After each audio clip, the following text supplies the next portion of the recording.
Hey, Spiritual Chuck here. Turn the phone on at 40% power. 1:58, 2 o'clock in the morning. And I woke up to this sound.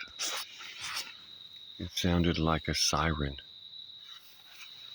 and but more complicated than a siren. And then I just heard it again, and I thought, man, there's no way I'd be able to record it unless I'm just listening constantly. And there's no moon. It's a cloudy sky. I can hear the traffic in the distance.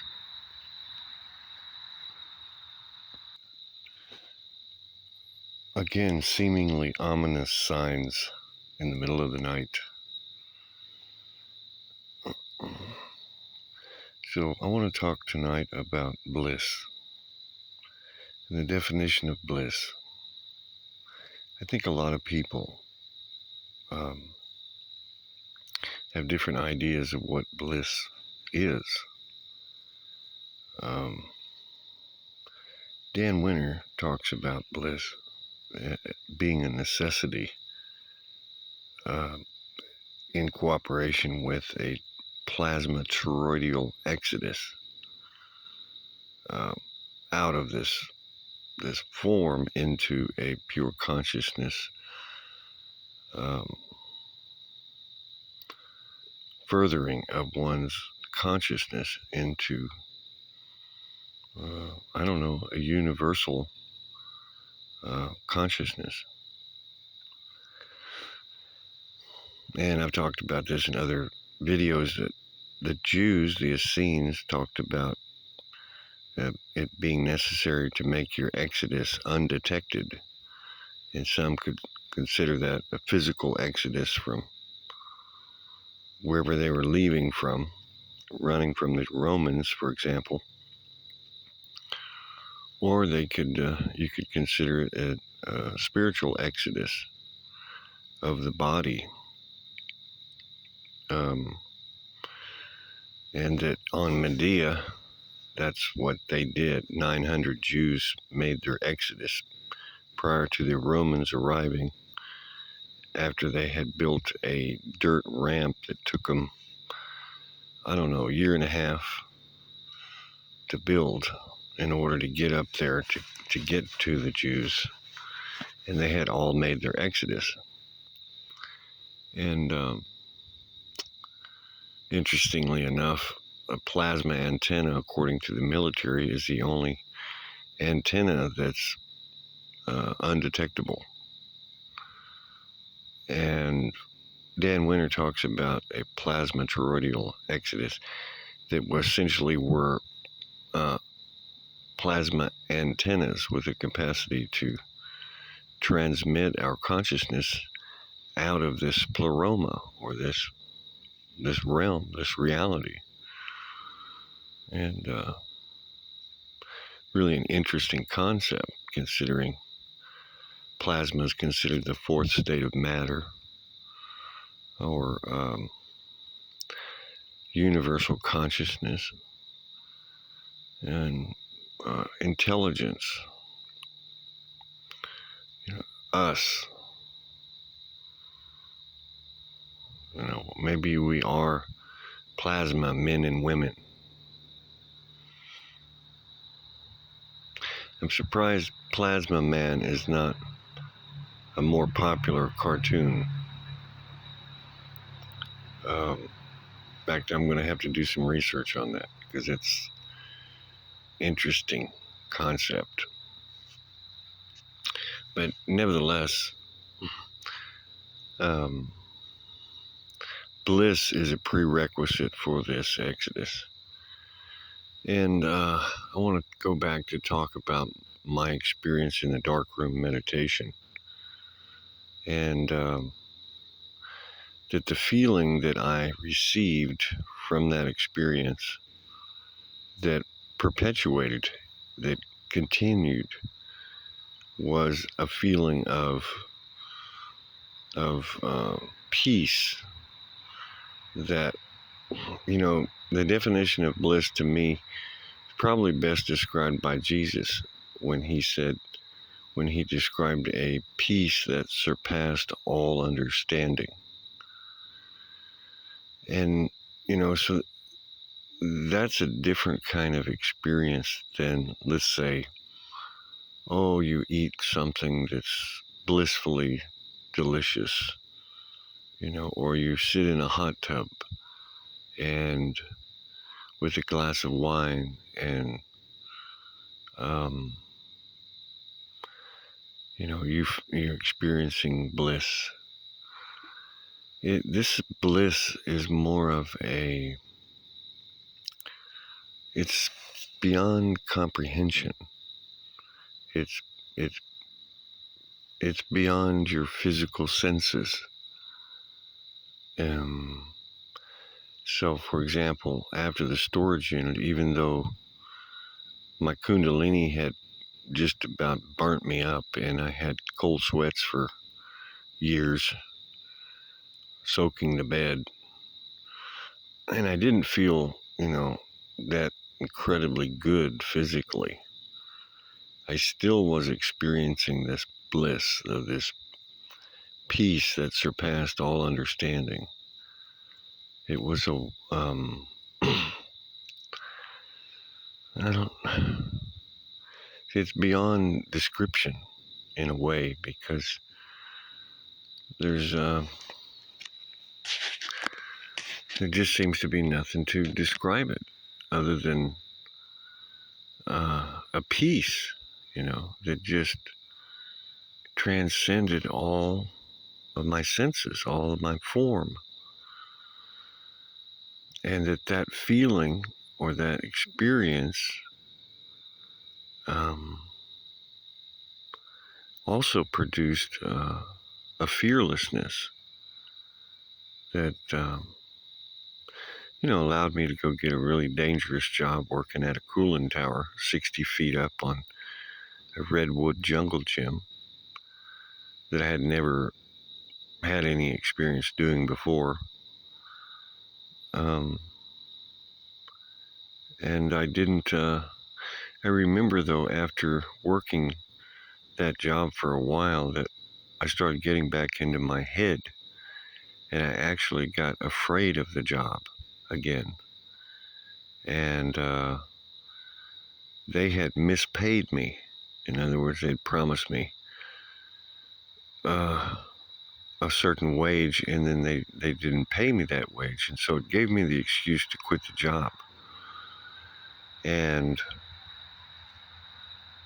they came back and offered me the amount that they had originally said they were going to pay me. And so I went back to the job. But just prior to quitting the job, I was becoming scared again, and of the heights. And so it gave me a break for a minute, and then I went back to the job, and I was able to do the job again without the fear, because I had taken a break and released that line of thinking that was producing that fear. So kind of a long description of so what one of my teachers, Gaudapada from the Mandukya Karika, described Asparsa Yoga as once attained, once experienced, that all you can do is stay close to it and allow circumstances to provide for you. So I can attribute that fear to the fact that I didn't necessarily stay close to it, because I had no idea what had happened to me in the storage unit, other than I was relieved of all my depression and all my fear, and I was just renewed. I was like a child again, even though I had residual uh, symptoms of the experience in terms of my nervous system. So, and so for years, I've really pondered. It took me, I forget how long it took me to find Colin Cole's book on Asparsa Yoga. But once I found it, I I easily recognized my experience. And brilliant book on Asparsa Yoga. It's his PhD thesis from the University of British Columbia, and it's just a fantastic little book with commentary by Shankara. And so this is a darkroom meditation. And when Shankara describes Asparsa Yoga, it's also been described by one of the great modern day teachers, Ramana Maharshi, and some of his talks. And he did some studies on that and the Mandukya Karika. And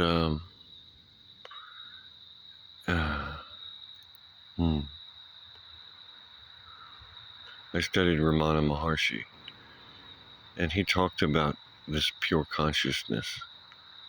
And he didn't go any farther into any esoteric teachings necessarily. A very, very simple teacher, loved by many, many people in India. Happened to be a rabbit in the Chinese astrology, like myself. So he went into a catacomb when he was about 14 or 15 and stayed there and essentially performed Asparsa Yoga. And that's what I was going to describe is in the Mandukya Karika, they talk about Asparsa Yoga as being the last yoga, the yoga that all the yogis are afraid of because it's a complete dissemination of one's egoic identity. And they call it the way of fire because it's a burning down of essentially one's egoic house or karmic house, so that you arrive at a pure consciousness that is lasting, that is more or less permanent. This experience I had when I was about 40 in a steel storage unit in Houston, Texas, which is a great Faraday cage which blocks RF radiation and all of the frequencies that are in the atmosphere. And that's what essentially a catacomb does. If you go into a catacomb in India, Ramana did it because the children were messing with him while he was trying to be, and so he wound up down there. Unfortunately, the rats and the bugs almost got him, but a guy found him. His chela found him and brought him out of there and saved his life because he wasn't going to make it.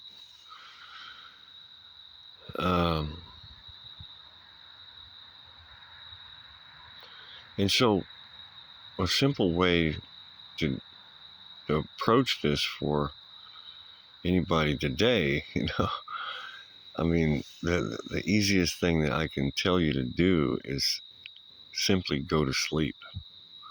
It's very easy. It's incredibly easy what I experienced, other than my own mind resisting me just being asleep, being there, going back to sleep over and over again, arriving at a frequency and staying in that frequency of deep sleep continually.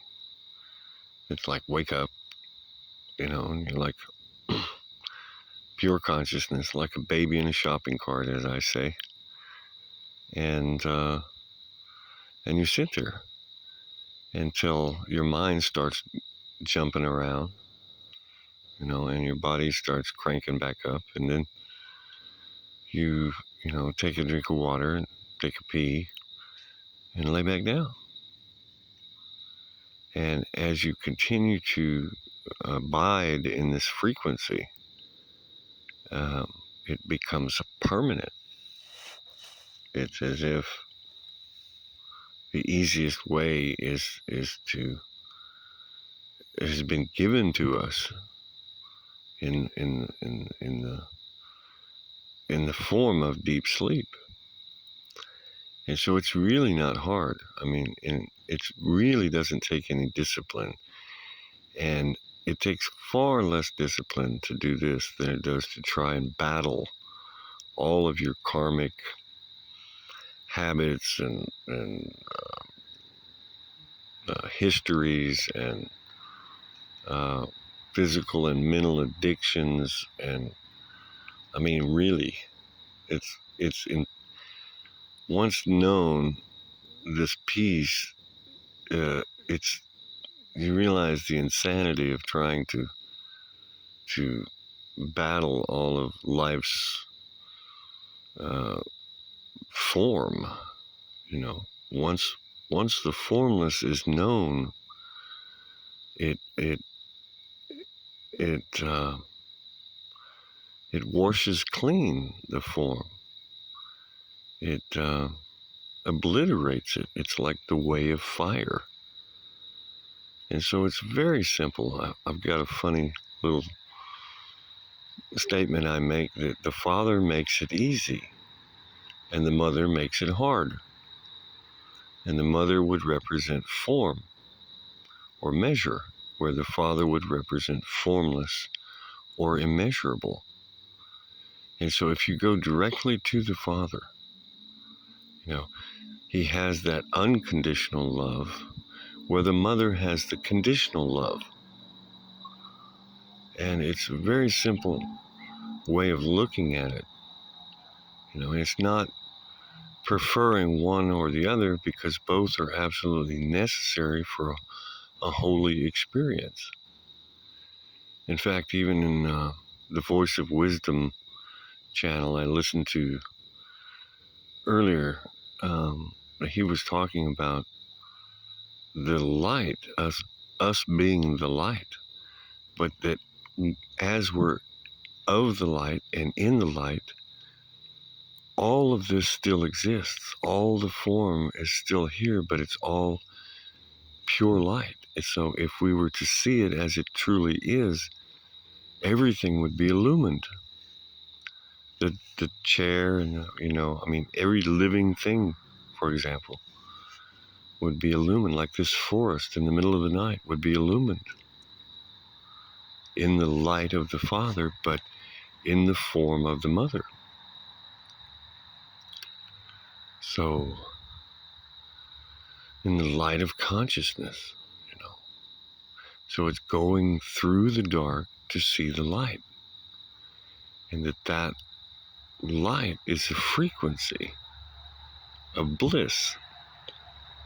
And it's through that light, that frequency of bliss, that we get to the light, that we get to the Father, that we make our exodus into the light.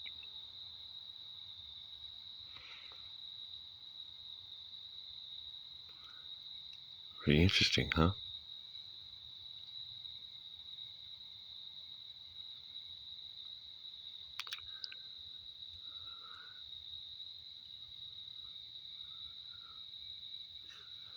So I'm still here in the peace, in the stillness, in the light of the night.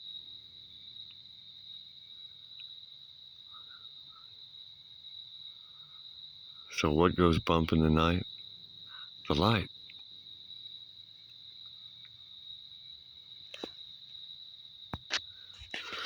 The text concept of the light is on my part is conjecture, because I have not personally experienced that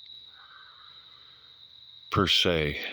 Okay, so I'm just saying. I was just thinking of the moon, and I was thinking of some guys I've heard that say that the moon is self-illumined, that in fact that it's a luminous body of its own, and that something is passing in front of the moon to make the different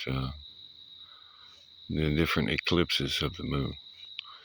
So, I mean, you know, I only know so much until I know more. But I think it's it's through this bliss, through this non-thinking necessarily, that more is experienced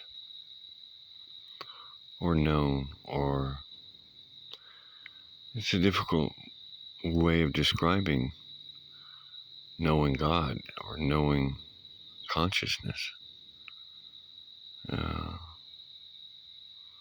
How does consciousness describe itself? How does consciousness know itself? You know,